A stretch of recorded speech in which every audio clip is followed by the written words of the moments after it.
રાજસ્થાનના ખેરવાડા નજીક આવેલ સંત તેજદાસ સાહેબ આશ્રમમાં દર વર્ષે વૈશાખ સુદ 14ના દિવસે ભવ્ય સંત મેળાવડાનું આયોજન કરવામાં આવે છે।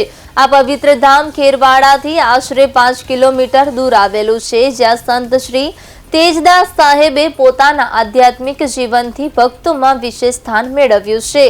હાલમાં ગાદી પર બિરાજમાન સંત ધીરજદાસ સાહેબની આગેવાનીમાં યોજાતા આ મેળામાં ગુજરાત અને રાજસ્થાનમાંથી મોટી સંખ્યામાં ભક્તો ઉમટી પડે છે।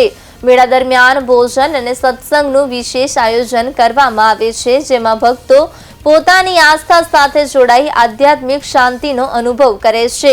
આશ્રમની વિશેષતા એ છે કે અહીં અગરબત્તી, ધૂપ કે દોરા ધાગાનો ઉપયોગ કરવામાં આવતો નથી। આરતી પણ જળથી ભરેલી લોટી દ્વારા કરવામાં આવે છે, જે ભક્તિનો અનોખો પ્રતીક માનવામાં આવે છે। ભક્તોમાં એવી માન્યતા છે કે અહીં પરમાણ ભક્તિથી પ્રાર્થના કરતા લોકોના દુઃખ દૂર થાય છે અને તેમની મનની મનોકામનાઓ પૂર્ણ થાય છે।